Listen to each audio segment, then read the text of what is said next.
What's up, you guys?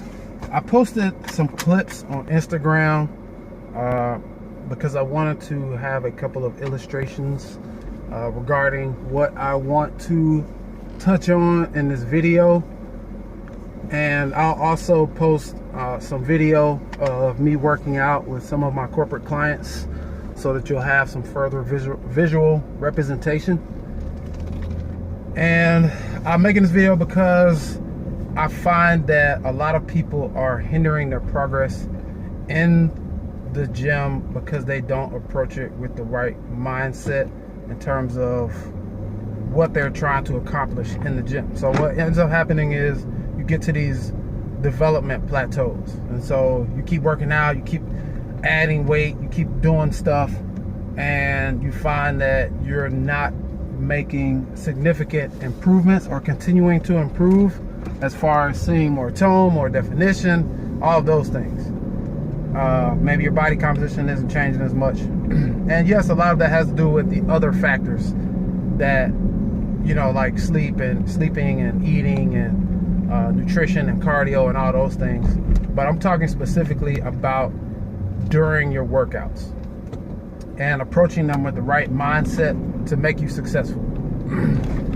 So there's a couple of common mistakes or just completely wrong mindsets that people take into the gym. And typically, like, for example, guys will go into the gym, and as soon as you go into the gym, it turns into some big testosterone party, and everybody's got to outdo everybody else, and people are watching each other outside their eye and competing, like, without saying it. It's like who can lift the most weight and who can try to be the most impressive, who can, you know, be stronger than their buddies and all that stuff.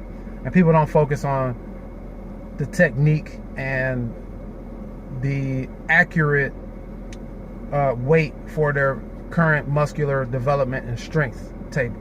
Okay, so what ends up happening is you get these bunch of guys in there who are ego lifting, and they're doing more weight than they can actually control, and so it turns into a recruiting process because the muscle that you're intending to target ends up recruiting a bunch of other muscles, and so you don't end up actually utilizing the muscle that you're intending to target.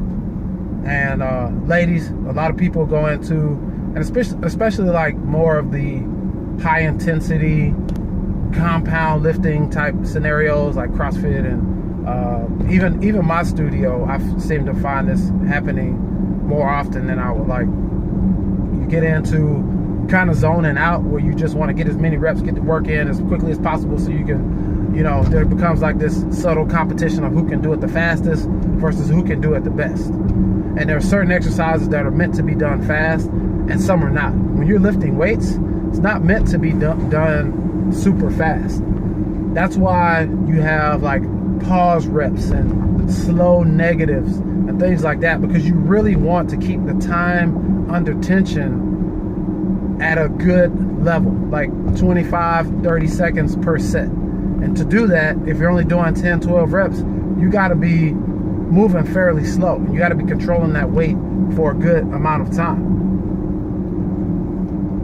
But in addition to that, you got to be in the right place mentally, because if you're just trying to throw around weight that you can't control, not only are you going to be unable to target the muscle that you want to target, but if you're not mentally in the right place, you don't know how to engage the muscle that you're trying to target. So if I'm trying to do chest is a compound movement, and this is especially true for compound movements, squats, any type of, even like overhead press, stuff like that, where people tend to utilize muscles, do too much weight, and then utilize muscles that they're not trying to target. Or once it starts to hurt, then you start intentionally recruiting other muscles. So, for example, overhead press, when it starts to burn, you start using your legs, or you're just doing too much weight in general. And yes, I do understand that at some point you may have to use your legs to do some of those overhead presses. But it shouldn't be like every set for half of the set. You know, half the reps in every set. That's not the way it should. That's not the way it should work. And even if you do use your legs, it's got to be the minimum amount of assistance possible, just enough to where you can push it the rest of the way. All right, instead of just resorting to just using your legs, because now you're just making it a jerk, and you're basically taking your shoulder development out of it. You're getting minimal shoulder usage out of that. Guys doing too much weight in the gym, not getting the full range of motion, these short reps, piling a bunch of weight on just so they can say that they did it, even though they didn't move it that far. And they got some guy up there like doing power cleans to help get the weight up off their chest, or they'll bring it down part of the weight, they'll slam it off their chest and then press it up.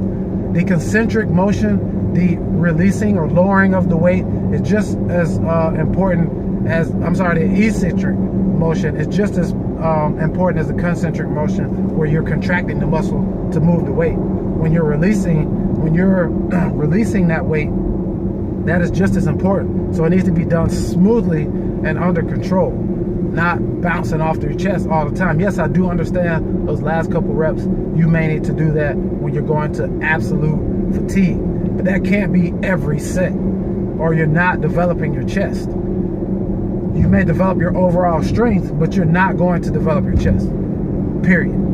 All right, same thing with like squats. A lot of people go in and do squats, and squats, the complicated thing about squats is that you have a litany of muscles that work when you do a squat. You got your core working, you got your lower back working, you got your glutes working, your quads working. And your glutes are the strongest muscle in your body. Your quads are the strongest muscle group in your body. And so if you don't do things properly to target one, you have to try to eliminate the influence of the other one as much as possible.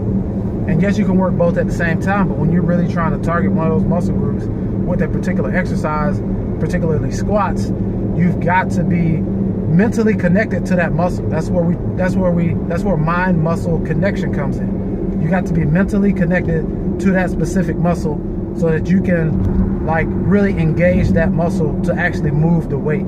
So you need to be moving slowly and under control, and you need to be mentally connected to whatever muscle you're trying to target. So if you're trying to work your glutes, you got to fire your glutes. Like, you got to be thinking about your glutes and really squeezing them things. You know what I'm saying? Like, during the whole range of motion. You can't do that if you're moving too fast or if your form is bad and sloppy. All right, a lot of people, and you got to think about with squats, it's super complicated because every rep is a coaching session. Like, you're constantly policing yourself throughout that range of motion. Where's my back? Where's my shoulders in relation to my butt? Once it gets here, you just took your leg development completely out, and now you just recruited your back to do half of the work. And that's not only bad for your back, but it's not going to help you develop your legs. All right, so you got to keep your chest up in relation to your butt, and that is simple connecting to your body. You cannot disconnect from your body and say that you want to develop muscle. Those two things do not go together.